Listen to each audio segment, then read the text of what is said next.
The world wants you to sell your soul and to surrender your conviction, to be willing to do things that you should not do in order to get by.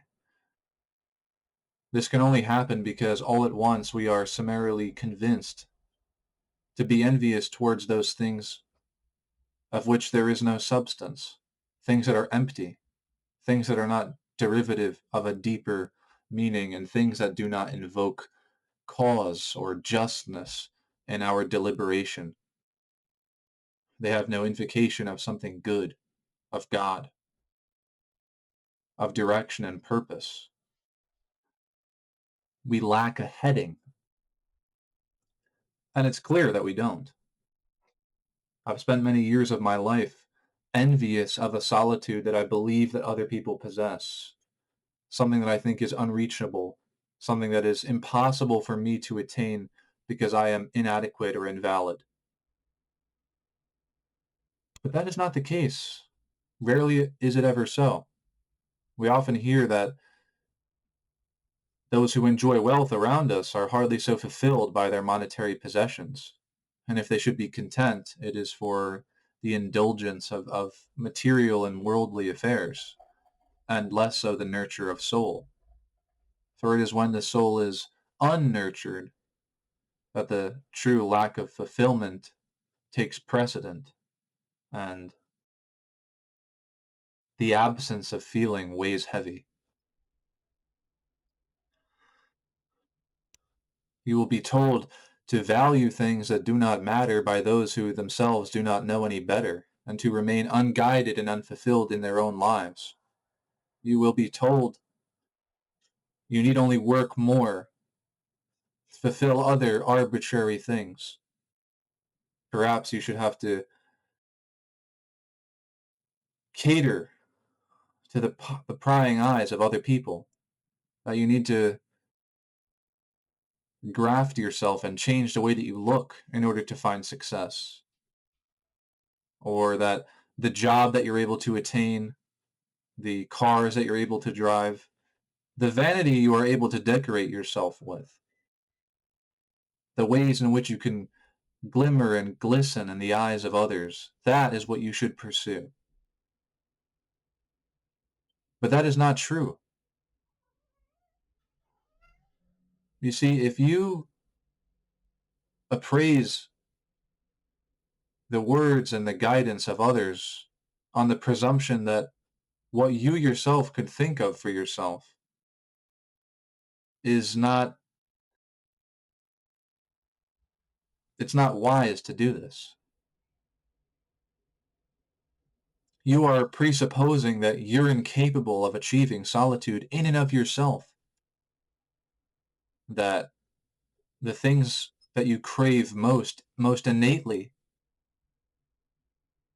peace and fulfillment, the curation of a long-standing solitude, a fissure that when you grow thirsty or tired, you should be able to fulfill yourself from at any time, steadily, to remain stalwart, patient. You are telling yourself that you're incapable of achieving this for yourself and that you need to lean on other people. But the truth is, most others around you, they do not know. And so if you do make this blunder, you will travel far and wide, but in no proper direction.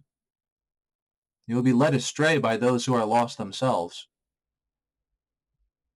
Many times people wish to convince themselves of a solution in order to cope, because they've given up hope that a more permanent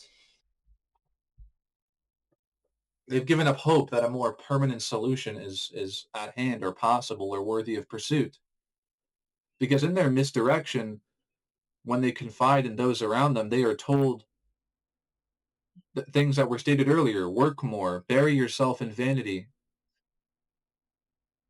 empty your carafe of your soul and fill it with these other things, this mimicry, with vice. Distract yourself, dilute yourself, spread yourself far and thin. But really, you should not do this. You cannot do this. You need only curate around yourself those who are reliable and true, honest, genuine, unafraid to face the darkness within themselves that does not define them. The momentary pause of realizing your own infirmities is just that. You hold and perceive the Rubik's Cubes in your hand in order to determine that it is not yet solved, for that is the first step to put it in accord. So you need to find people with whom to associate that are willing and able to perform this introspect upon themselves, that will not distract themselves unnecessarily with worldliness. You do not need to sell your soul, and in fact, you should not sell your soul, because it is courageous not to do so, as everything else around you tells you and commands you to do it. That under the pressure of all this difficulty, you'll crack. And it's only a matter of time until you turn over your soul. But don't do it. It's not right. The dapple color of sun still lays upon the grass and is gentle upon you. And for that alone, you should never turn over your soul. You should always pursue that which you believe in passionately and earnestly, with gumption and conviction. The one thing that we get to have in the final moment of life before death is the thoroughness with which we lived, the authenticity with which we lived. No other thing gets to come with us, only our conduct. That's it.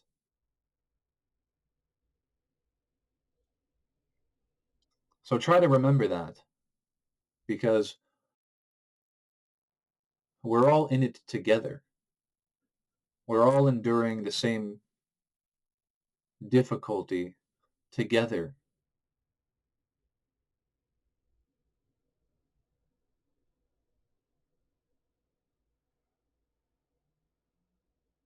But as many have said historically, when you've been pushed down to the ground, that only necessitates that you rise up, for there is nowhere else to go. As you cannot stay down, you're not meant for that.